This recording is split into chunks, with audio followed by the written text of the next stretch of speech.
Good afternoon, everyone. My name is Eliza Parrish. I'm the Director of Alumni Engagement for the Mason School of Business. I'd like to welcome you to the alumni webinar, Grow or Die, presented by fellow alumnus David Braun. These webinars are offered as part of our pledge to provide you with opportunities for lifelong learning and professional development. Before I introduce our presenter, Capstone CEO David Braun, a note on the CPE credit offered for this webinar. Capstone is registered with the National Association of State Boards of Accountancy and is a sponsor of continuing professional education of the National Registry of CPE sponsors. Throughout the webinar, some multiple choice questions will be asked. There is no right or wrong answer, but we ask that you respond so we can appropriately frame the discussion today. Because this is an NASBA requirement to receive the CPE credit, you must answer all 3 poll questions. David Braun is the founder and CEO of Capstone, a consulting firm specializing in privately held not-for-sale acquisitions, and the author of Successful Acquisitions, a proven plan for strategic growth. The book lays out a detailed roadmap to acquisition based on over 20 years of first-hand experience in steering dozens of transactions to completion. Since 1993, David has educated over 20,000 senior executives and financial professionals on the subject of M&A. His expert insights can be found on Fox Business News, CBS Money Watch, the Financial Times, and CNN Money. David earned his BBA from William & Mary in 1987. I'd also like to point out that David is offering all alumni a free subscription to Capstone webinars for 1 full year, and that's 12 CPE credits for those seeking them. More information regarding that will be included in the follow-up email. And one more note before I turn this over to David. At 12:15, there will be a test of our alarm system and security system here at William & Mary. Hopefully you won't hear anything, but if you do, Williamsburg is not under siege. It's simply a test. David, can I turn it over to you? Thanks very much, Eliza. I appreciate that warm welcome. Hopefully nothing that I say will be alarming either and cause any undue stress on anyone. Hey, it's a delight to be here, and thank you for the invitation to speak. I'm humbled by the number of people that have signed up today, and excited to talk with you today about mergers and acquisitions. And I want to make a couple opening comments. First of all, obviously, if anyone has questions as we're going through this, please chime in on the chat line there. But one of the things about this topic that I'm very passionate about is that, I think often people see acquisitions as something that only the big guys do. It's the big Fortune 500 companies, or you have to have huge amounts of war chests of cash in order to do this. And the reality is that the vast majority of transactions are small to middle market acquisitions. We just hear about the very large ones. And acquisitions are a tool for helping us to think about growth for our companies. But I want to put that also into context for our conversation today. And what I'm going to talk with you about are your 5 options for growth. Acquisitions is one of the external growth options, but it's only one of about 10, even within external growth. So I'm going to talk with you about your 5 options, and I think, part of it is to share with you, especially those of you that are in senior leadership positions or perhaps owners of companies that maybe feel frustrated about your own growth prospects in the marketplace, that you have lots of options out there, and in many cases, there may be ideas that you hadn't thought of before. So that's the first thing that we'll talk about. The second thing I want to share with you is about really how M&A might be a tool that could be useful for you. And I'm going to share with you how we look at mergers and acquisitions, perhaps a little bit differently than the traditional model. I'm going to share with you kind of our approach, which is very demand driven. And then the third thing I want to share with you is, in light of trying to keep this very practical and not having it just be a webinar that you listen to and you forget about tomorrow, but I really want this to be something that you can take back and start using inside of your organizations. So I've put together a number of tools as part of this process, and these are tools that we use with our clients, and then I'm very happy to share with you, and hopefully they can be things that you can take back. We want this to be a learning process, as Eliza said in the introduction, and so we hope that you'll be able to take things away from this conversation and actually implement in your real life. So I always like to start with a little bit of a snapshot of what's going on in today's marketplace, because I think it can kind of help frame the conversation and the discussion. So here's a snapshot of the activity that's been going on for the past 20 years or thereabouts.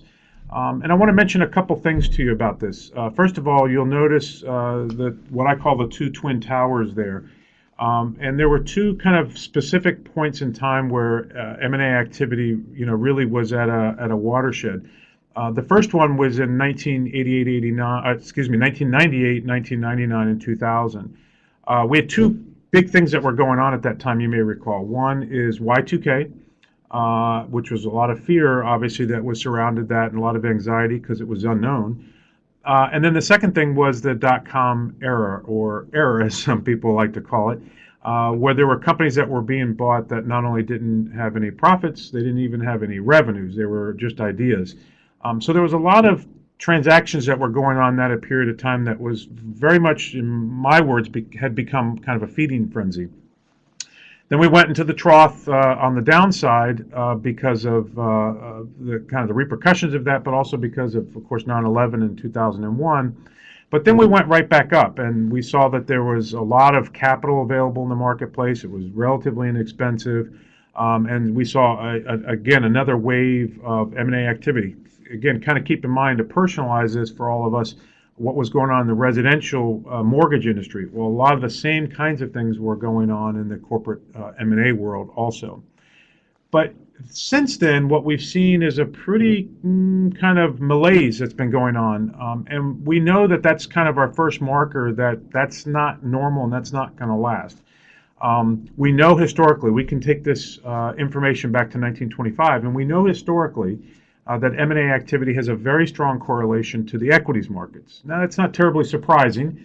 As stocks of companies increase, then they get more collateral, they get more confidence, they go out and they make acquisitions.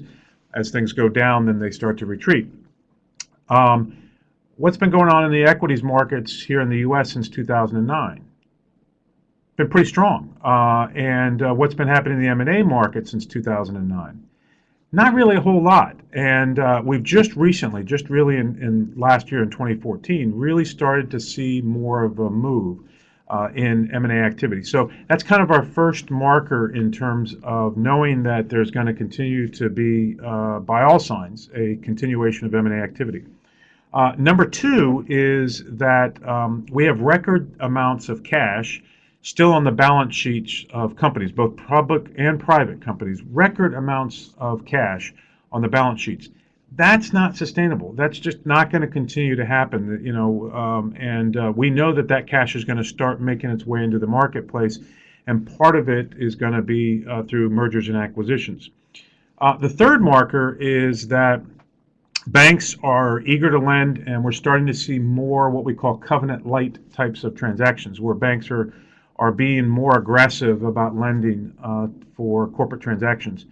So those three things going on, among other items as well, really strongly indicate that the M&A activity is going to continue to increase. And we've certainly been seeing that. Now, why is that important to you? How does that relate to you? Well, we know that the number of deals has been fairly flat, but it's still, again, up significantly in 2014 versus the previous 5 years. But the dollar values are going up. So we're seeing much larger transactions, the ones that you've been reading about in the newspaper. But what it also means for most of you, and I don't care whether you're a small company or a large company, a public company or a private company, a manufacturer or a service provider, I'm pretty confident that pretty much every one of your industries is going to be impacted by M&A if it hasn't already. And so whether you are a participant of it or not, I think you ought to be an informed observer, because it's going to be impacting your business, in my opinion. So kind of the other indicator of what's going on in the M&A world is private equity. There are the professional investors, the financiers of acquisitions for their own portfolio. And again, what we've seen is that they have not been as significant as they have in the past. They're starting to come back pretty strongly. We know that this M&A market has really been much more about strategic acquisitions as opposed to financial acquisitions. And so, again, we're starting to see some of that private equity money coming back into the marketplace. So we're pretty confident that this M&A activity is going to continue here, at least for the foreseeable future. A couple deals I want to mention to you, just to kind of help set the table and have you be thinking about M&A activity. And I wanted to pick ones that you'd be familiar with, names that you'd be familiar with, so that you could read about it and follow these as time goes on. The first one is CVS and Target, and there's really some interesting things there. There's really kind of three things going on there that I think are worth talking about. Number one is it's an opportunity for CVS to acquire this business. It's a little bit of an inversion, if you will. I mean, they're becoming the outsourced arm for Target. But what that allows CVS to do now is to go out and to expand in areas where they haven't been. So it gives them a pretty strong leg in markets geographically that they haven't been, but it also gives them a pretty quick foothold into a lot of real estate that they weren't in before. And they're going to brand that under that Minute Clinic brand name. So it's going to give them a pretty big boost from that perspective. Again, I'm talking strategy here, not really about valuation, whether they paid the right amount for it or not. The second thing, though, is that, remember I mentioned to you at the beginning, I'm going to talk with you about your 5 options for growth. Well, one of the things that Target is doing here is they're divesting. That's actually an option for growth, one of the 5 options for growth. And so part of how Target is growing is actually by divesting. And that may seem a little counterintuitive, but the reality is that they've recognized that this is not the right business for them to be in. This isn't really where their core is and where their best strength is. And so they've decided that having CVS as their partner, if you will, is going to be a much better strategy for them. So again, keep that in mind. I'm going to talk a little bit more about that here in a second. But the third thing I want to mention to you about this transaction that I find interesting is that in addition to it being an acquisition and a divestiture, it's also a co-branding. And that's a very unique concept. So you're going to now be able to go into a store and go to Minute Clinic, and then you may buy some groceries or some other merchandise. Or just the opposite. You may go into Target to buy some merchandise or some clothing and decide that Minute Clinic was something that makes sense for you. So they're not competing with each other. They're really co-branding each other from a growth strategy standpoint. So that's an interesting concept that we always try to look at in terms of other ways that we can see value in putting transactions together. The second one I want to mention to you is the Charter announced acquisition for Time Warner Cable. Now, you may recall that Comcast was the hopeful bidder for Time Warner, and that deal really ran into quite a few regulatory hurdles, which Charter may have as well. But why is this important is because whether we like to see it this way or not, the reality is that this cable TV business is recognized as being a commodity business. They've got a lot of threats to them. They've got disruptive technology. They've got consumers that are more demanding. They want things unbundled. They're going to go through broadband. They've got Netflix and Apple and other alternatives for their viewing options. And so what Charter is recognizing here, and what Comcast also recognizes, is that, hey, the real focus here is going to be on market share. We've got to be a major player to survive in this marketplace. So this will now put Charter in the number 2 position behind Comcast. But they see this as a way to make sure that they stay viable in a marketplace that is, again, under a lot of threat. So a very different kind of reason, a very different kind of strategy in terms of how they're going about and why they're going about this acquisition. The third and last one I want to mention but let me just mention one other thing that's not on this sheet about Charter. So because it's been in the news a lot here recently, watch the same thing that's going on now in healthcare, in particular with health insurance. So put your markers on health insurance and see what's going to be happening with the consolidation wave that's starting to play out right now on the health insurance side. So another one kind of similar concept there to keep in mind from a strategic standpoint as we're thinking about M&A. The last one I'm going to mention to you is about Verizon AOL. So the idea here is that Verizon sees AOL, a much smaller company, but a company that brings some unique attributes to Verizon. And in particular, it's about mobile technology. And in particular, it's about advertising. And so again, very different kind of strategy. They're trying to leverage this technology, this capability that AOL has put together, that Verizon wants to be able to adopt into its platform for better growth potential because they're just not seeing the same kind of growth in their core business. So again, trying to set the table for you to see that there's lots of different reasons why we make acquisitions And part of it is about being thoughtful about what are some of the reasons why you may think about an acquisition, and how you may go about doing that. So let me move us along then to start. I'm going to move us right along to a poll question. As Eliza mentioned, we have to do these poll questions for you to be able to get CPE credit. There are 3 of them. Here's the first one. So hopefully it's up on everybody's screen. And I have an alert on here for our emergency notification system. I just cleared it out.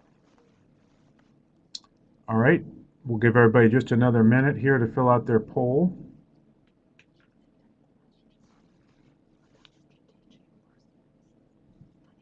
Okay, so I'm going to read a question.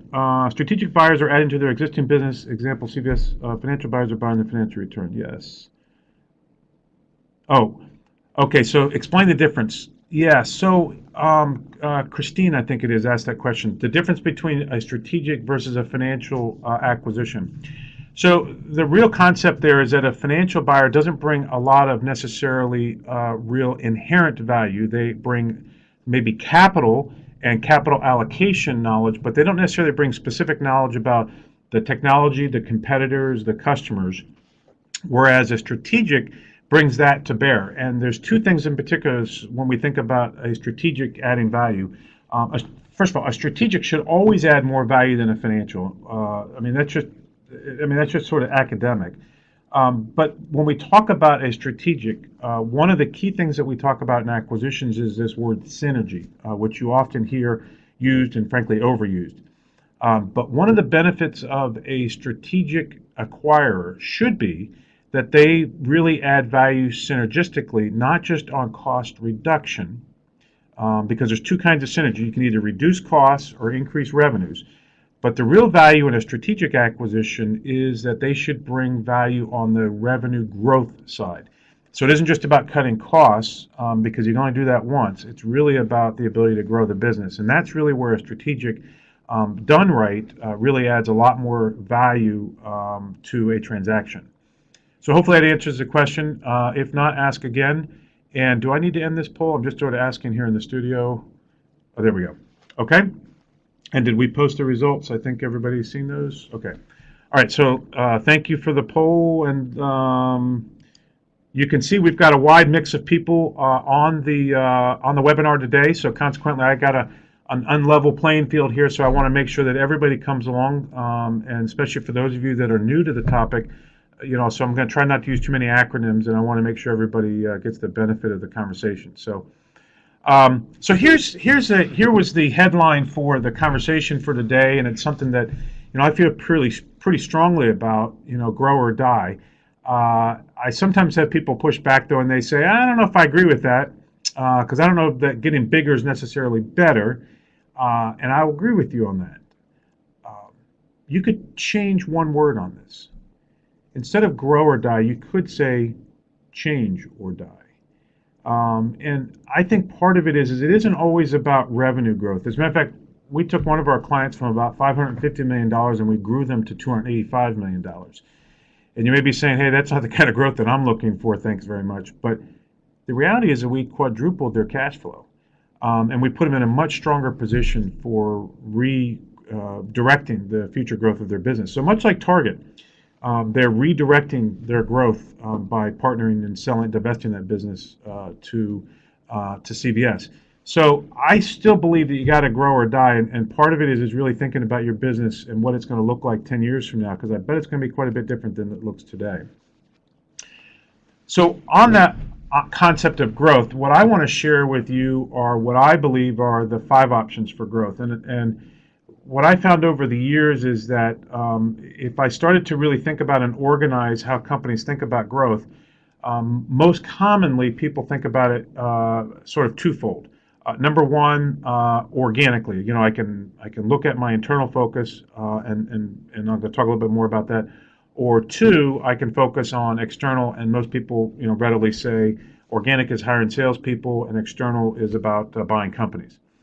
Well, I think there's actually the potential for quite a bit more in each of those areas, and I also think that there are 3 other areas that are often overlooked. So let me talk a little bit about each of these areas. Number 1 is organic.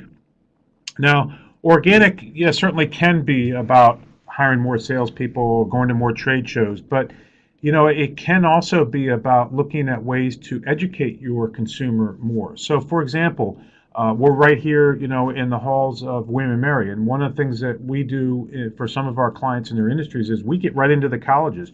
Whether it's an engineering school or an architectural school or a health sciences school or even a business school, and we want to talk to the students and the professors about maybe things that are going on in the industry and changes that are going on in terms of how technology is evolving or how purchasing is done differently or what might be evolving in terms of how the industry may be changing. But we want to educate the consumers.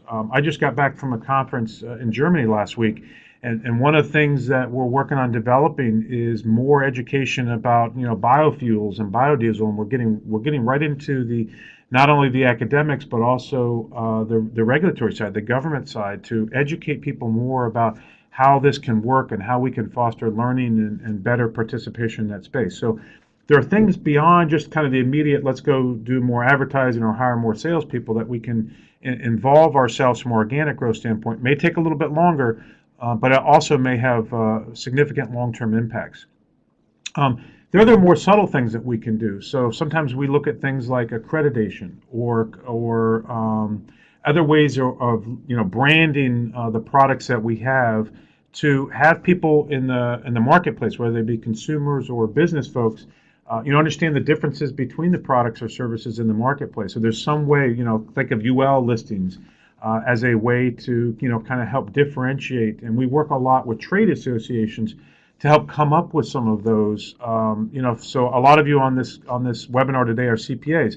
That's a branding, that's an accreditation. So we can take that concept back into our industries and actually have ways to think about how we can better give the consumer or the businesses confidence that the products or services that they are buying meet a certain standard. So there's lots that we can do on the organic side that can be a little bit longer term and a little bit different than just trade shows or hiring salespeople. The second one that I want to mention to you is about external growth, and I'm actually going to go forward and then I'll come back. So external growth, again, I think a lot of times owners can be intimidated because they think, man, I don't know how to go buy a company. I don't have the money to do that. I don't have the resources. I don't have the staff to think about that. I don't know how I would even begin to think about that process. Well, first of all, let me back you up a little bit and slow you down a little bit in terms of even thinking about external growth, because there are an awful lot more options available to you beyond just going out and acquiring a company. And so what I put together for you on this slide here was really, looking left to right, kind of the evolution of the things that you could be thinking about, or tools that you could be using as you think about external growth. So all the way on the left is, the least amount of commitment, if you will. It could be a handshake.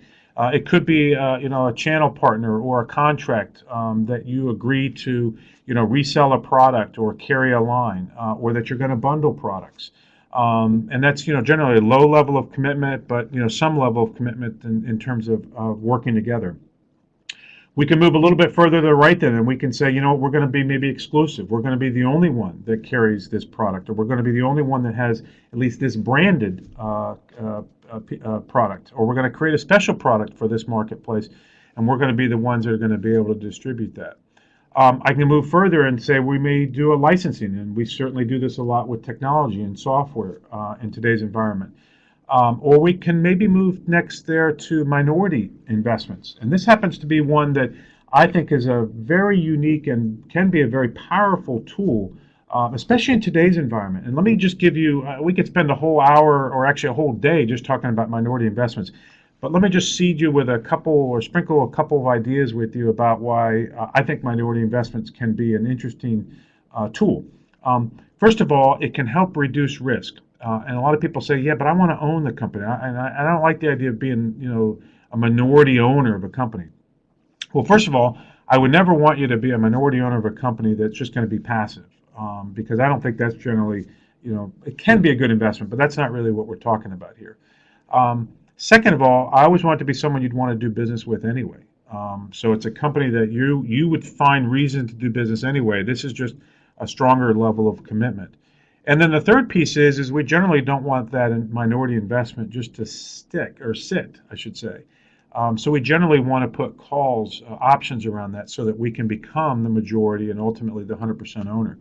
But think about this in terms of the power that this might have. First of all, you might be a very different buyer, investor, than everybody else that comes and talks with this owner. So one of the things that we have found is that grade A, the top quality companies, see this as an opportunity. Wow, I don't have to sell everything because I still see a lot of growth potential in my business. But man, I might be able to take some chips off the table. I might be able to get a great partner that's going to help increase my likelihood for success. And I'm going to get a second bite at the apple over the next, 1 to 3 years, maybe 5 years. But that can be a very compelling conversation for both sides. But also from a buyer's perspective, now I might reduce my risk because just investing all in one company, I may be investing now in 2 or 3 or 4 or maybe 5 companies, and I now keep the proverbial monkey on the back of that owner because they've got skin in the game. So I keep them engaged in this business to want to continue to help with integration, to help with growth.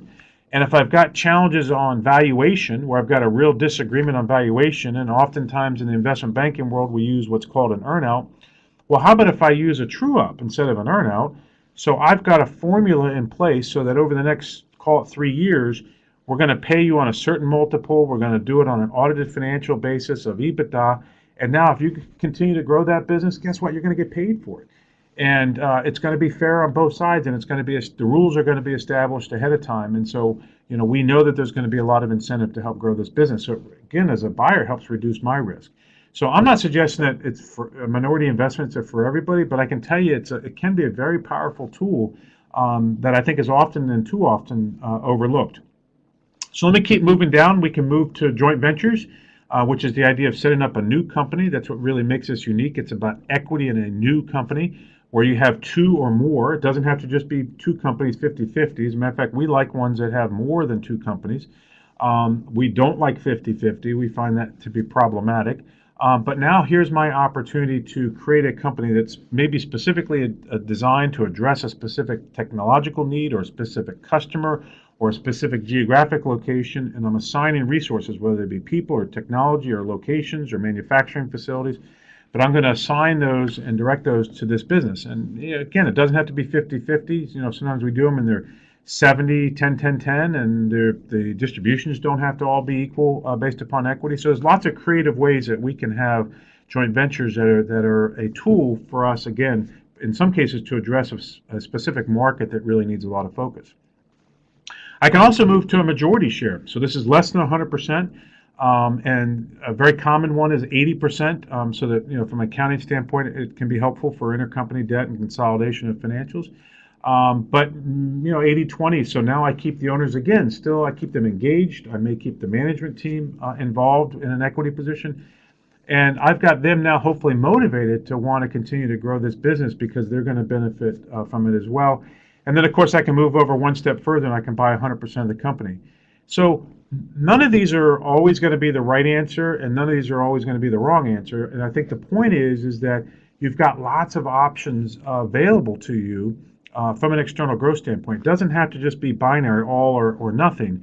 And so I think external growth can be very powerful if we kind of free ourselves up to be creative in thinking about how we might put some of these transactions together. So let me go back. I'm only on the second of your 5 options. The third one is to exit the market. Now, again, sometimes that sounds contrary to, thinking about that's a growth potential. But, sometimes we need to get out of businesses that we're in. Maybe the time has come for us to part ways with that business that we've been holding on to just because we've always done it that way or we've always been in that business. Look at the Target. I guarantee you there were a lot of heated conversations among board members and senior management that saw that as a weakness or a retreat. And I frankly see it just as the opposite. I see it as a strength and a recognition that hopefully they've got a stronger partner coming in that's going to actually help grow that business and be better for Target overall. But I think we have to be honest with ourselves about thinking that maybe some of our businesses, if not all of our business, maybe is better in a different home than the one that it's in. That's a hard conversation to have. But I think it's one that we have to consider as we look at our business honestly.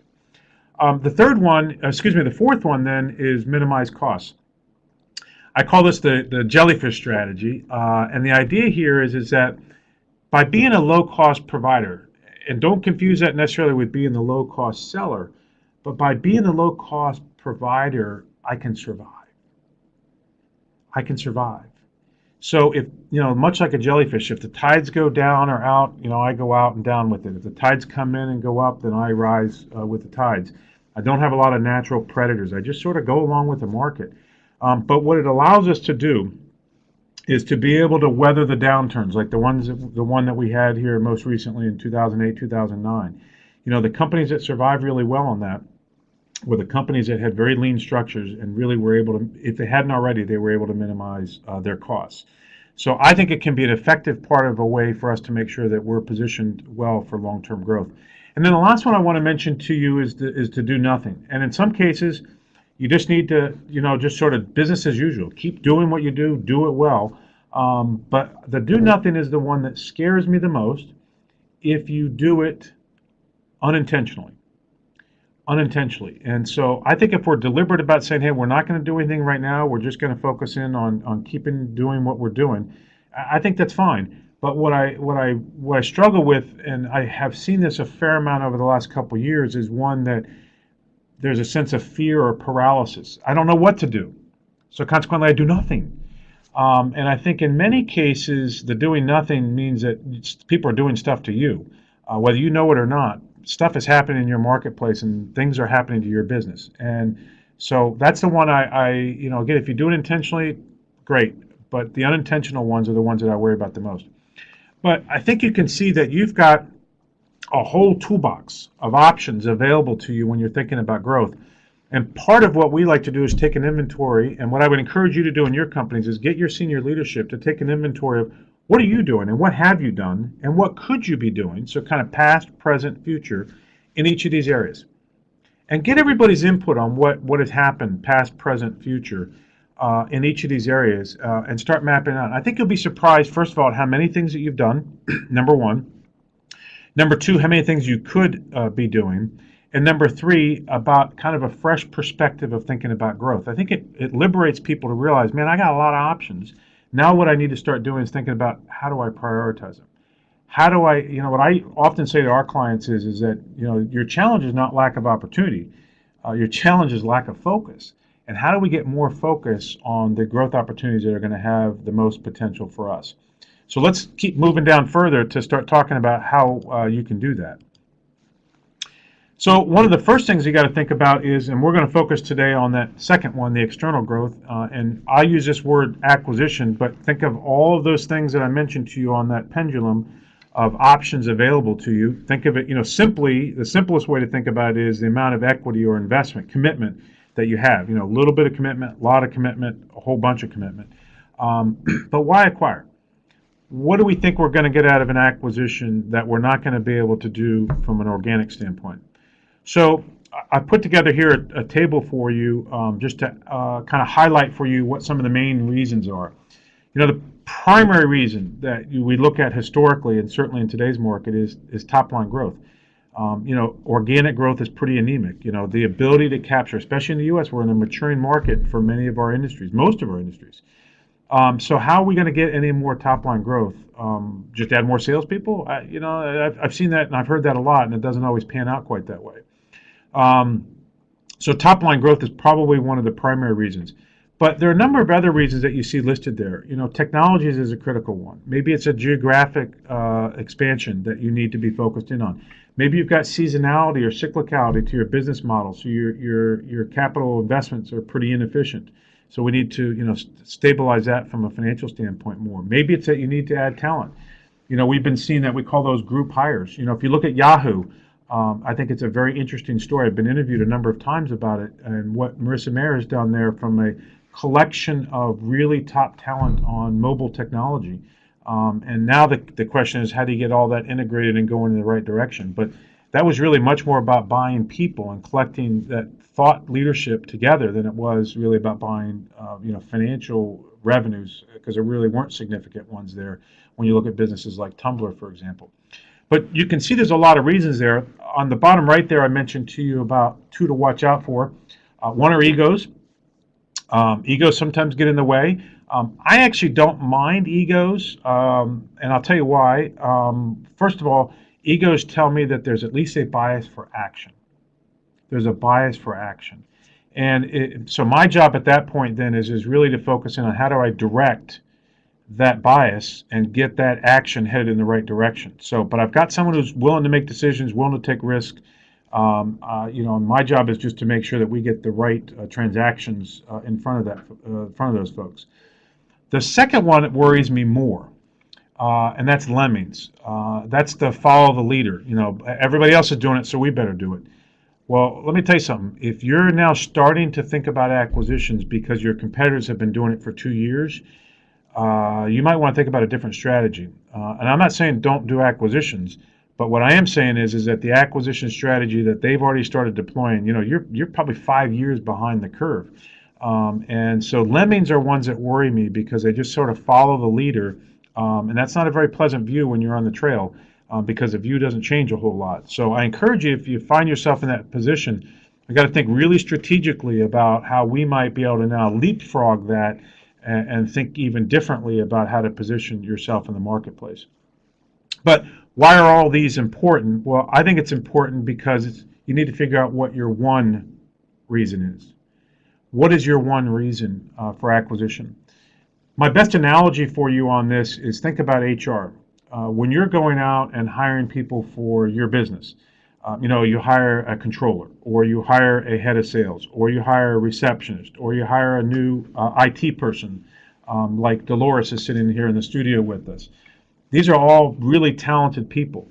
But I bet if I ask Dolores how much she gets involved in operations outside of IT, or does she get involved in accounts receivable or accounts payable, or does she get involved in marketing? My guess is she's shaking her head no. My guess is she doesn't do a whole lot of that, right? Because she's pretty focused in her area. Well, when you hire people, you have that one purpose in mind. We get very specific about what we're looking for them to do. It's the same thing for acquisitions from my experience. And here's what I see happen in many cases is we create this long list of reasons why we need to make acquisitions, almost as though we have to justify it. And what I'll tell you is I have found from my experience, the ones that are most successful are the ones that have a very specific reason. Hey, we need this geographic expansion. We need this technology. We need this brand name. We need more revenues. But they're very specific about what they're looking for. My test for you on that would be this. Go look at a lot of the M&A activity that's been talked about here recently. Read the press release and compare that, for example, to the AOL Time Warner press release of January 2000. It was about 11 pages long. And tell me if you can figure out what the one reason was. And again, I'm not saying whether it was a good strategy or a bad strategy. I'm just saying, do you get it? Now go look at what Warren Buffett announces in his acquisitions, like when the automobile dealership acquisition, and read what he's talking about and read what his one reason is. And just do a little bit of comparison about what's going on in the current marketplace and what's currently in the media about M&A activity. And my usual test is that if it's very simple and it's one word and I can get it, then I have a higher degree of confidence that that acquisition is going to be successful because people in that company get it. They know what the focus is. We don't need to dilute the effort. Let's actually concentrate the effort. So the real key takeaway here for me, and hopefully for you, is that we really need to have that one reason. And guess what? If you've got more than one reason, you've got more than one acquisition program that you're talking about. Just like if you're hiring more people, you got more than one job posting for those positions. So I want to keep getting us more specific about thinking about mergers and acquisitions. And what I like to compare and contrast a little bit of what I call the old way versus the new way. Now, the traditional approach, or what I call the old approach, is very much focused on companies coming to you, predominantly for sale businesses. Companies that frequently maybe they're competitors or customers or suppliers. But they're people in the marketplace that approach you typically, or and approach them, and they're for sale. And you react to that. Our natural tendency is to react to that. As a matter of fact, what I most commonly hear from clients is that, let me see the financials. And so, we start looking at the financials, and then I pause them just a little bit, and I say, now, let me ask you a question. Do you care at all about what they do? Oh, yeah. Well, maybe we shouldn't start with the financials. Maybe we should start with what they do. And does this fit with what we do and what we want to do moving forward? But for whatever reason, when companies come to us and they're for sale, and we get this, offering memorandum, we kind of get a little salivation going on. It's kind of like being in a, auction house, and it's just hard to keep your hand down. You want to bid on it, and we get excited because we can get data and we can start looking at and analyzing it, and then we make a decision and we either decide to move forward with it or not. This is a very common approach. We call it the reactive approach. I want to suggest to you a different way of thinking about acquisitions. And this follows much more about a demand-driven approach. And rather than starting on the supply side, rather than starting with the customers or competitors or who are the companies out there, let's focus instead on the customers that we want to serve 5 years from now or 10 years from now. And I don't care whether they're a customer or client of yours today or not. What I want you to think about is who's the customer or client that we want 5 or 10 years from now, and how are we going to serve them? And then what I want to do is I want to make sure we spend a lot of time doing research, both secondary research as well as primary research, talking to those people. I want to understand what's going on in that marketplace. And this is part of where we have to do a little bit of thinking for them. Henry Ford said if I'd asked my customers what they wanted, they would have said a faster horse. Because they didn't know about a mechanized horse. Well, sometimes we got to think for our customers or our clients the same way. And so part of it is thinking about those customers and having conversations with them about what they're doing through the lens of what I do, what I'm good at, what my core capabilities are, what I expect to be doing 5 or 10 years from now. And then what I'm going to do is I'm going to have that customer and that marketplace start directing me towards who are the people that they look to help solve these problems. Who are the people that they respect? And there's 2 key things that I'm getting by doing it through this process. One is I'm starting on the demand side, so I'm really getting a much greater appreciation for the due diligence of what's happening in that marketplace.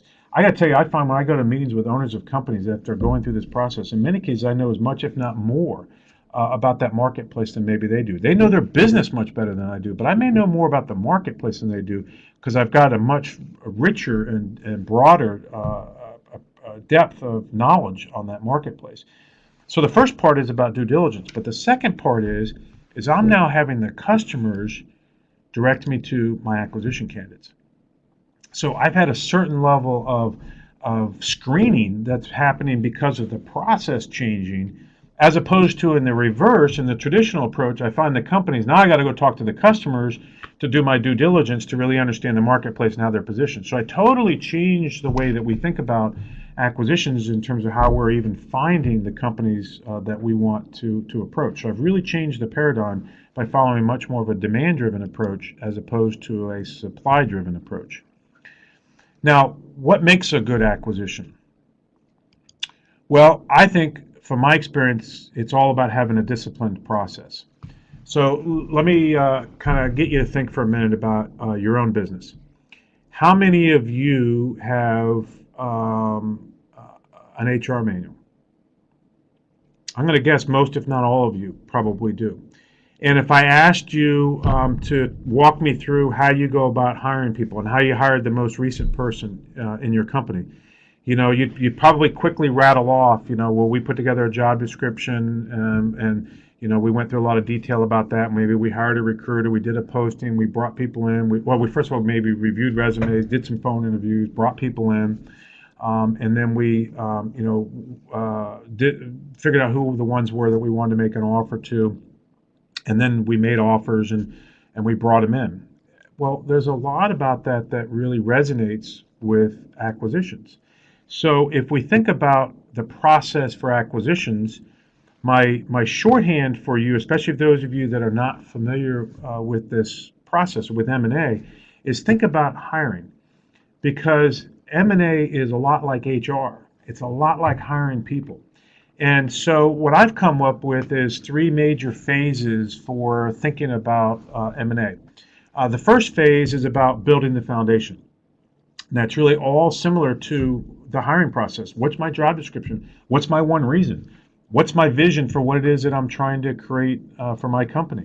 How much money do I have to spend? Much like you put a salary or a benefits package together in HR. How am I going to go find these people? How do I know a good candidate from a bad candidate? What are the KPIs going to be? Who are they going to report to? What's the branding going to be, i.e. the title? So much like HR and hiring, I can do the same kinds of things when I think about M&A. The second phase then is about building the relationship. How do I go find good people? Right? Now, do you just rely on people that are coming to you, or do you actively go out and recruit people and candidates, especially for your really senior positions, or as technically specific positions? I'm going to guess that most of you, if not all of you, go out and spend a lot of time trying to find good candidates. Well, it's the same thing in acquisitions. And let me give you an even closer example.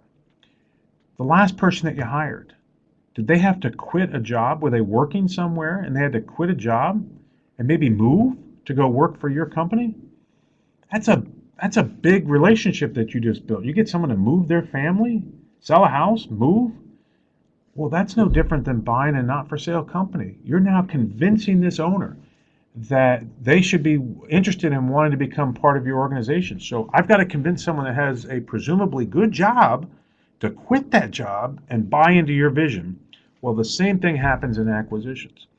So you hiring a person that is employed at another company is the same as a not-for-sale acquisition. The third phase then is about building the transaction or building the deal. And this is the one that everybody likes to jump to. But this is, the letter of intent. Well, the letter of intent is very similar to an offer letter. Then you do some negotiation on maybe the terms. Then don't you do background checks perhaps, or reference checks on people that you hire? That's due diligence. Then you get the final agreement, maybe you have an employment agreement or at least a final offer letter. That's the deal structuring. And then don't you bring them on board, and you have maybe a training program or an onboarding program? That's integration. So for all of that, when we think about HR, you're hiring people that you bring on board typically for no money down. You pay them, maybe 24 or 26 times a year most often. And you can get rid of them if it doesn't work out, and you expect pretty immediate results.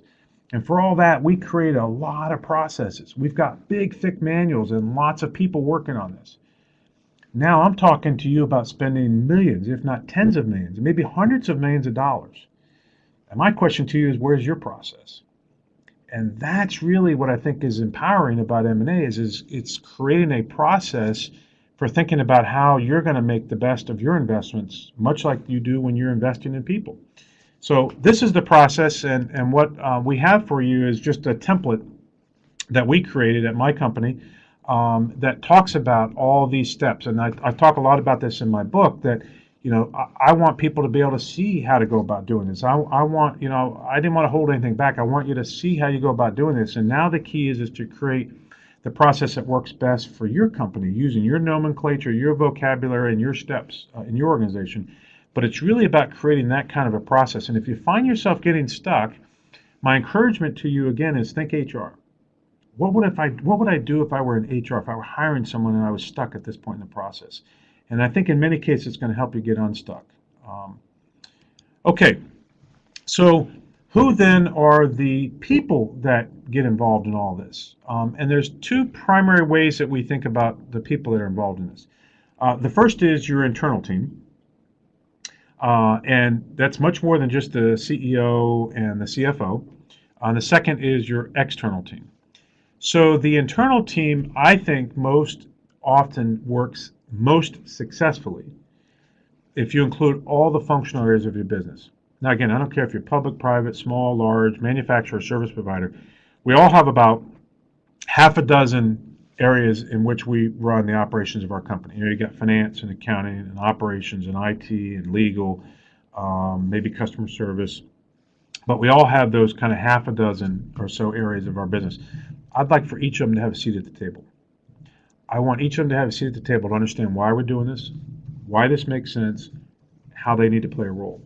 And there's really a couple reasons for that. But the most important reason is because they're the ones that are going to be most critical from an integration standpoint. See, when the dust has settled and you have to be successful at integrating this business, it isn't the CEO and the CFO typically that are involved. The people that get hit hardest on this are the functional areas of the business, HR, accounting. Those people get hit real hard. So what we found is if I can involve them earlier, and I can do a lot of the planning and front load it, as opposed to wait until I get to that third phase. It goes a lot more smoothly, and I got people having buy-in for making sure that this thing is successful because they got some skin in the game. They didn't just parachute in just for the integration part of the process. Now, the second part of this is your external team. Now, these are a little bit different. These are typically going to be some functional experts that can play a very important role. You know, lawyers, accountants, tax folks. And I think, you know, we have to often look at due diligence, you know, if there's specific areas of due diligence that we think are going to be important. And the key here is to identify those people early. Because it isn't just your internal people. You know, your CFO may know an awful lot about finance, but that doesn't mean they know a lot about valuation. Your general counsel may know an awful lot about contracts and employee issues. That doesn't necessarily mean they know a lot about asset purchase agreements. So much like in the medical world, if you've got a heart problem, you're probably, hopefully, not going to a podiatrist. You're going to go to a cardiologist. Much like the M&A world, we want to go to people who specialize in dealing with these transactions. And let me identify those early so that I get better counsel and hopefully avoid some of the landmines through the process. Now,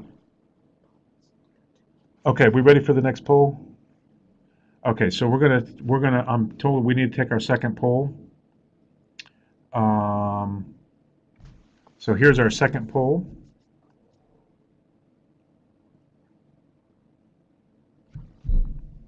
Hopefully everybody can see it. And we've got one more poll to do.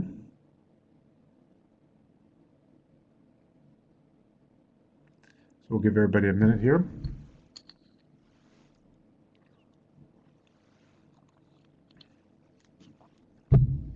Okay, we good? All right, we're going to end the poll. Thank you, everybody. And did everybody see the results? Okay. So the next piece then is, because I want to give you a couple of tools to help you think through this process. Remember we talked about strategy. Well, one of the tools, and again, I know we got a wide mix of folks on here, so the business school folks hopefully remember this in spades. But one of the things that I think is very helpful is to start by using Michael Porter's 5 forces. So it isn't just about competitive analysis. It isn't just about looking at our competitors. I think that's too short-sighted. What we also want to do is really take a snapshot of what's going on the customer side. What's happening to my customers? What are they keeping themselves awake at night worrying about? What are a lot of the challenges that they're having? What are the opportunities that they're having in their marketplace? In addition to that, I need to understand what's happening on the supply side as well. Are there threats? You know, if, for example, you're in an industry where oil is important, you know, you're probably going to want to have a pretty good appreciation for what's going on in the oil industry. Sometimes we get involved in the food industry where, you know, ingredients are an important part of it, you know, whether it be a protein or other ingredient. So having access to that and what's going on with that from a pricing standpoint or availability standpoint can be important. Threat of new entrants. Are there high barriers to entry? Are other people easily able to come into my marketplace? What about foreign competition? And then the last one is really about substitutes. You know, is there technology that's going to displace the need for my product or service? Or how is my product or service perhaps changing in terms of better technology, and where do I stand? So what we start is with this snapshot as a tool to help my team understand how we're currently positioned. This is today, a snapshot of today. This isn't about looking about tomorrow. It's really more about a snapshot of today to try to do a little bit of a reality check beyond just competitive intelligence about how we're positioned vis-a-vis our competitors. I really want to look a little bit more broadly about how we're positioned in our marketplace. So is this our last poll question? Okay, so this is our last poll question because we got to make sure we get all the poll questions in for CPE credit. So sorry to throw 2 at you there shortly, but I want to make sure that we get them all in.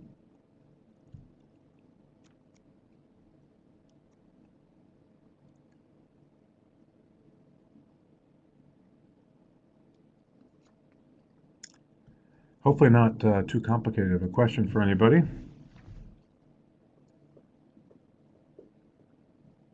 One more second. Are we almost done? Okay. You gonna read it? Okay, we have another question that's come in, and my colleague Lydia Fairfax, who's also a William & Mary alumni, and our marketing coordinator is going to read another question to me. Hopefully it won't be too challenging. Hi, everyone. Just another question that we have for you, David, is how much do you consider company culture versus financial benefit when pursuing M&A? So culture is a great question, and I think that's that's kind of a long question. Let me try to give you a relatively short answer. And now my screen is doing something funny, and I'm not sure what to do. Oh, there it comes back on automatically. Everybody see the screen? Okay. There we go. I'm not sure. I might have pushed the wrong button. I'm not sure. There we go. How's that? All right. Probably my technology mistake there. I probably hit the wrong button. So the question was about culture. We think a lot about culture, and I think that culture can play a very significant role. But I'm going to, as a matter of fact, I'll advance here in a second because we actually have a tool in here, a cultural assessment tool. We start by looking at the culture of our company first, and we got to take some real honest assessments about that. And we look at it kind of at different levels. We look at it from the ownership level, maybe senior executive level, management level, employee level, because we really want to understand how different people in the organization understand culture. We also then start understanding the culture of the companies that we're looking at. But one thing that I think is a mistake is when we start by saying we will only accept cultures that are like ours. Because I don't necessarily think that that's what you're after. Sometimes actually you want a different culture, or sometimes your industry is demanding a different culture. You know, from maybe there's different types of employees or different types of customer interaction that, you know, a different culture is going to be valuable. And so we can't confuse culture with values, because I'm not suggesting that we would in any way shortchange our values or our principles. But let me give you one specific example. We were helping put together a transaction between a Midwest company and a West Coast company, and in particular Northern California. They had very different cultures. The Midwest company was very much coat and tie, not suit and tie. The West Coast company, as the owner said to me, we struggle to make sure that people wear shoes to work. A very creative environment, a very different kind of culture certainly from an attire standpoint. But they're both in the same business. The West Coast company worked on one of those 5-9 programs, where you get every other Friday off. And they had a very different kind of work environment, just from a non-formal kind of private office environment. The Midwest company was very concerned about this. Our culture is going to work together. And I'm just going to give you a real short example of how this kind of played out. After the transaction was put together, it did get put together. The Midwest company said, we'll start with casual Fridays. Just kind of, let's just start with a little bit here. So they started with casual Fridays, and they found out people loved it. So they actually, within about probably 6 months or so, it was less than a year, ended up having casual every day. Business casual, not flip-flops, but business casual every day. And what they found is that the environment was, really, it was a positive impact on the environment. The second one I want to mention, too, was one that was even more kind of culturally challenging. The idea of employees being off every other Friday was petrifying to the Midwest company. They said, there's no way we can do it. How are we going to have people out of the office when we got clients in? So we just did a little bit of some test runs of that culture. And what they found is that the positive reaction in the Midwest company was overwhelming. They found that absenteeism went down. People scheduled their medical appointments and their car appointments and their bank issues. They did every other Friday, as opposed to trying to schedule them during the middle of the week.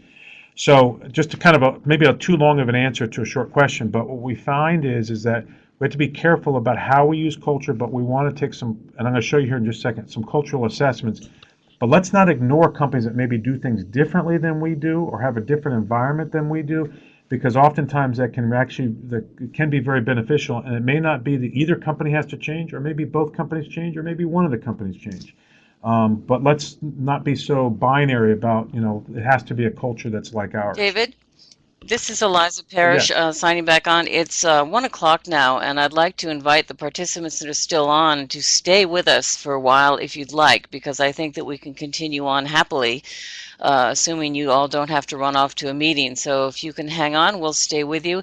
And I've been watching some of the questions that are directly for David on how he started his business and firm. So I'm going to hope that we can follow up after the fact with some of your questions. But in the meantime, finish the actual presentation. So there are many of you still logged on. So let's just keep going if that's all right. All right, that's fine by me, and I apologize that we're running a little bit long, but I want to share with you a couple of tools because I promised you some tools. So here's one of the first ones that we talk about is that strategic audit. So then that question actually ended up being quite timely. So again, part of what we try to do is think about the different constituencies within the companies, because sometimes the board of directors or the owners or the shareholders may have very different perspective on the company than the employees do. What we find is the senior executives generally are the highest in terms of, kind of reality check in terms of what's going on in the marketplace. They tend to be the ones that are willing to take the most risk. But what I want to do is take a little bit of a finger on the pulse for what's going on within my own company. And one of the ways that we look at this is we actually have this cultural assessment tool. And again, we're happy to share this. You can see at the top, it's a take-home tool for you. But what we do is we put this in a Survey Monkey kind of environment. We try to make it easy for people. But let's take a snapshot internally among the different constituencies in the company. And I'll give you one of the most common ones is the first one there. Do we have centralized decision making or decentralized or dispersed decision making? Most of the boards of directors and shareholders will say, oh, no, we're very decentralized. We push those decision makings at the lowest levels in the company. And then invariably what comes back from the lowest levels in the company is, oh, no, it's very centralized and we can't, we just find out about it through memos. And so there's a real disconnect. Again, they may both be right. It's really about kind of perception. But part of it is just making sure that we have, an honest assessment about our own culture and about our own ways of doing business. And what's particularly useful here is that where we disagree, where there's wide variances in that. So that's one tool I want to share with you.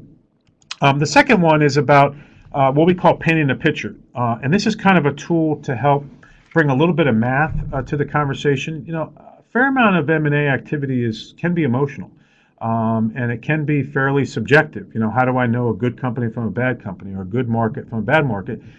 And if anybody tells me otherwise, I'll say, well, what's your crystal ball look like for the next 5 years or 10 years for this industry? And nobody really knows. I mean, everybody's got different vantages on that crystal ball. But one of the tools that we use is this tool, this Growthcast, which we've created and actually trademarked to help people think about, well, let's first of all think about where your organic growth is going to get you. And let's map it out for the next 5 years. And then let's talk about where you want to be over the next 5 years. And this then becomes, sometimes it's a delusional map because it creates a way for people to recognize that, man, they got a huge gap in here. Because I often have people sit down and they'll say, oh yeah, we want to get from 20 million to 100 million by 2050. And I look at people and I say, does anybody have a problem with that?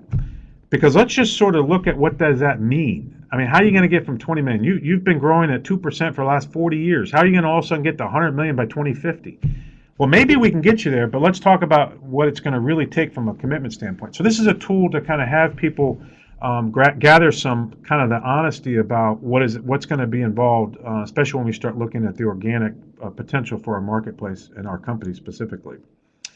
But then how do we start getting focused in on the right markets, and how do we figure out what are the best opportunities for us? So one of the tools that we use to help us with that is what we call the opportunity matrix. So again, for every one of your companies, you have two primary ways that you can leverage your business. One is your products and services. I call them your stuff, right? That's your stuff. That's what you do. The other are the markets or the people that buy your stuff. So if we just take those kind of two simple concepts, that those are the things that each of you has to leverage in your business, let's walk through a fairly simple tool to help us kind of organize some of our thinking on this. So the first box would be, well, let's look at buying companies. Again, use that word loosely, acquire, because it could be a minority investment or some other type of relationship there. What I would be doing here is going through consolidation. That's what we're seeing going on in the healthcare space right now. We saw that in the hospital wave. We're seeing that now with the Charter Time Warner transaction. So I'm buying market share. I'm trying to make sure that, especially if I'm in a commodity business, I'm making sure that I'm a top player so that I'm having some influence on the marketplace. I could also, though, move to the right and say, you know what I really want to do is find some new people to buy my stuff, okay? And that would be focused in on what we call distribution. Now, there's two ways that we think about distribution. One is that could be geographic. So it could be that, I'm sitting here in Williamsburg, Virginia, and I don't have any offices in the West Coast, so I need to open, first of all, in the Midwest and then maybe move to the West Coast. But I'm primarily East Coast centric, and so part of my focus may be on distribution from a geographic standpoint. The second could be industry. So I make widgets that go into the automotive industry, and it could be I want to make widgets that now go into the truck industry or the commercial vehicle industry. So there's two different ways. One would be by industry, and the other would be by geography. The third quadrant then says, well, you know what? My customers love me. I got this great pipeline. I got this great brand name. I just need more stuff to put through my pipeline. So think about pharmaceutical companies, for example. Isn't that a lot of what's been going on in that space? They need more stuff. They need more products. They got stuff coming off patent, or they just need, wider breadth of product offering. And so that's really about adding breadth. And then the last one says, well, I want some new stuff and I want some new customers. This is the one that's a little bit problematic. It's the highest risk of all of these. That's really about diversification. So part of what I want to do is I want to use this tool to help me with my team to organize my thinking about, well, which quadrant is the one that we want to focus in on first? See, I want to prioritize these because I know from experience that if I'm trying to do all these, I'm not going to get very successful at any of these. So the more I can get focused on which quadrant is going to, and I know not everybody fits nice and neatly in a box, but I think you can probably say this is the area that we think has the most potential. Because again, I'm building on tools that I've already shared with you. I'm building on, first of all, that 5 forces Michael Porter's analysis. I'm building on my internal assessment of my own company and how I'm positioned. And now I'm starting to look at, how I'm painting the picture for 2020 and what it is that I need. So what is it that I need to make sure I'm focused in on first? Maybe I first of all need to get more market share before I do anything else. But let me figure that out with my team. Now, what do I do with that then is then I start looking at markets. And here's part of the key is I want to make sure I look at a number of markets, not just one. I'd like to look at, I've given you an example here, about 10 markets. That may be a little high for some of you. I can tell you, I think the largest one that we looked at was 31 markets on one project. But I would say typically we're trying to look at about 10, and then do some initial research, have your team be part of that process, use the screen to help evaluate which ones are the ones to pursue.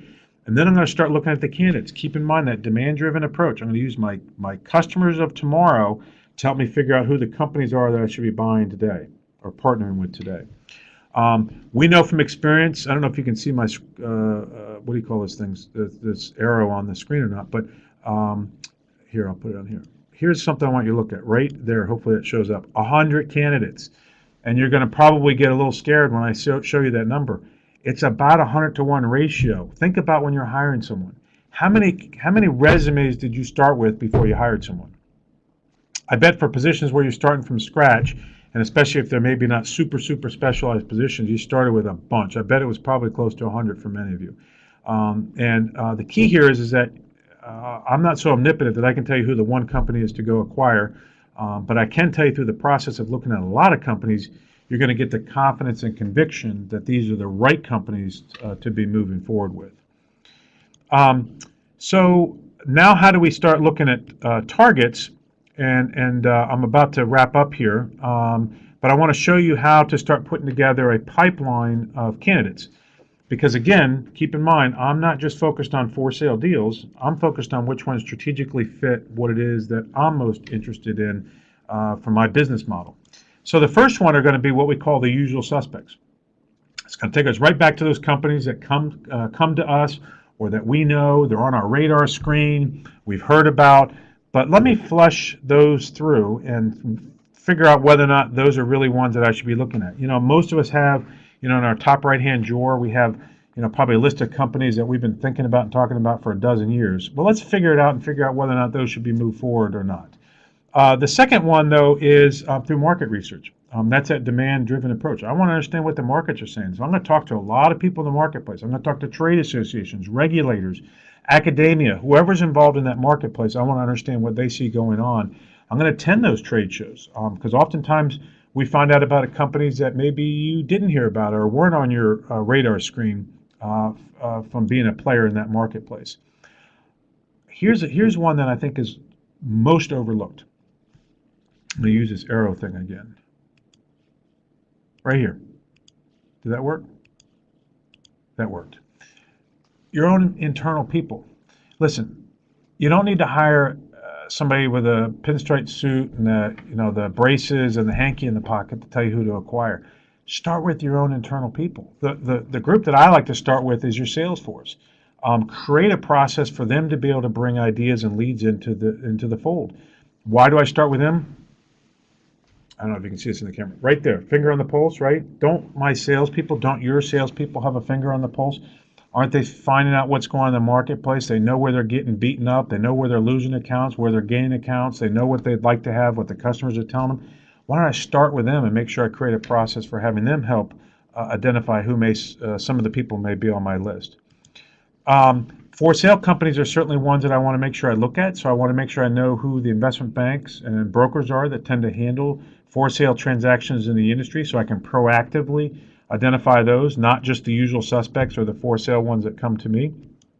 And the other is just other. I need to be open to other ideas. Sometimes it's what I call the brother-in-law company.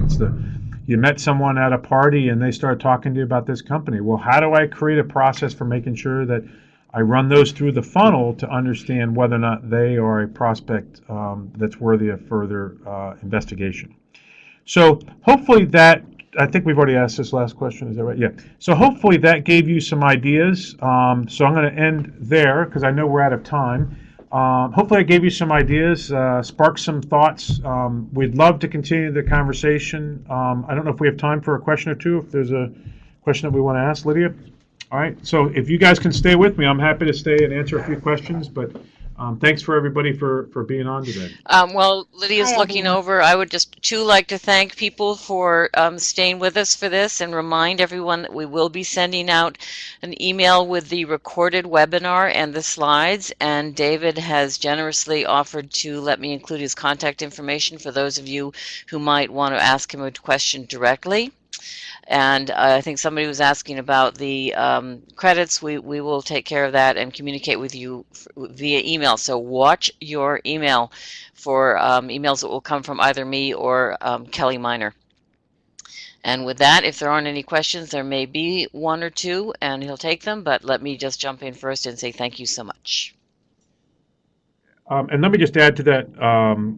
The comment about CP credits, because I just saw somebody was asking about the CP credits, and we do at Capstone, we will keep an inventory of everybody who gets CPE credits. So if anybody gets audited, we will be able to show documentation that you were on the call and got CPE credits. So I just want to allay any fears that people had about CPE credits. All right. On that note, we have a question for you, David. There are many team members involved in M&A, and they all have different goals and different personalities. How do you build consensus around your M&A team?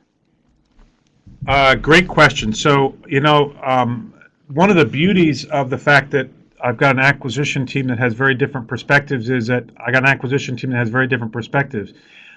So I'll tell you, there's a couple different ways that we do it. First of all, is I gotta get everybody some training to begin with, because keep in mind, your CFO or your IT manager or your customer service manager or VP, this may not be something that they're used to doing. They may have zero experience at this. So part of it is I need to get some training to make sure everybody's got at least close to a level playing field, understands the vocabulary, and we can start having a conversation. The second thing then is I start with a baseline of what the vision is. And this is really where the head of the organization, the CEO or the owner of the company, whatever the title is, really has to be able to articulate. And one of the things that we do when we're thinking about acquisitions is we follow a simple tool. We write it down. I know it sounds very simple, but one of the things that we find is that, what we're talking about doing here is building a house. Your company is effectively a house. And we're talking about expanding this house. And if I told you that we're going to build this house and it's going to be 4 bedrooms and 2 bathrooms and 2-car garage on half an acre, and I asked everybody to write or draw, I should say, what that would look like on a blank piece of paper, how many different profiles do you think we'd have? I bet we'd have more than one for every one of you, because every one of you probably came up with a pretty clear picture very quickly about what that house looked like. Well, that's oftentimes all that we say when we're thinking about growth. 4 bedrooms, 2 bathrooms, 2-car garage on half an acre, right? So I want to be 100 million by 2020 and 12% EBITDA, and I want to have 100 new customers. Isn't that the same thing? And everybody has their own idea of what that might look like. But that half an acre could be in Santa Barbara, or it could be in Williamsburg, or it could be in Des Moines. It could be 4 bedrooms but 20,000 square feet. It could be made of brick or wood or cinder block. So there's lots of different ways. So we got to get that richness of the content of what it is that we're really trying to do. And what I find is that people will get passionate about what you're going to do and for whom, not so much about the financial metrics. So part of the way we get people on board is, first of all, with the vision. The second thing is that we use our tools to help bring some objectivity. Because I think what's probably embedded in that question is that there may be disagreements with people. And I don't mind disagreements. What I want to do is channel it so it isn't just kind of my gut feel versus your gut feel. I want to have it be some way of bringing some objectivity to it. So part of what we do is with our tools, and we use weighted metrics. So we have a metric, we have a criteria, we have a metric, and then we put a weight next to that. And then we use that tool as we build that together as a team to be able to say, what is your input on this, or how do you see that? And then we bring that, kind of group together. Now, there isn't going to always be consensus, but what I at least have a way to do is to have some objectivity to what can be a very passionate, emotional, subjective process. So, short answer, use the process, use tools to help bring people together. And what I often say, and I can say this as the third-party advisor, is when we leave that room, I can't have anybody publicly questioning what we're coming out of here with. So everybody needs to be on board, even though it may not be exactly what you would have put together. Everybody needs to be supportive of this as we go forward, because we can't have a weak link as we're moving forward. So hopefully that helps answer the question. And I'm just going to look to you guys, see if we have time for another question, or are we out of time? All right. I think this is going to be the last question, is what I'm told. So this question is more about Capstone and how you founded the business, and if you could tell us some more about that. I'll be very brief about that, because you can go to my website, and I don't want to linger too long because I know we're already out of time. I'll tell you very, very quickly, I of course founded it upon the great principles of that I learned here at the William & Mary Business School, right? But the reality is that there's a lot of truth to that. But I started my company 20 years ago really with one concept in mind, and that's to help companies to grow. I'm very passionate about it, and part of the reason is because I didn't like the model that most often worked, and that was you had industry experts, consultants, that designed ideas, and then you had implementers that were investment bankers and lawyers and accountants. The consultants I couldn't get rid of, the investment bankers I had a hard time getting them to stay unless I was doing deals. So I wanted to create a new model, and the new model was really around how are we more client or customer centric. And so I really created a hybrid. So we're half consulting, half investment banking. We actually characterize ourselves as growth engineers. We've actually trademarked that because we're really all about how do we design.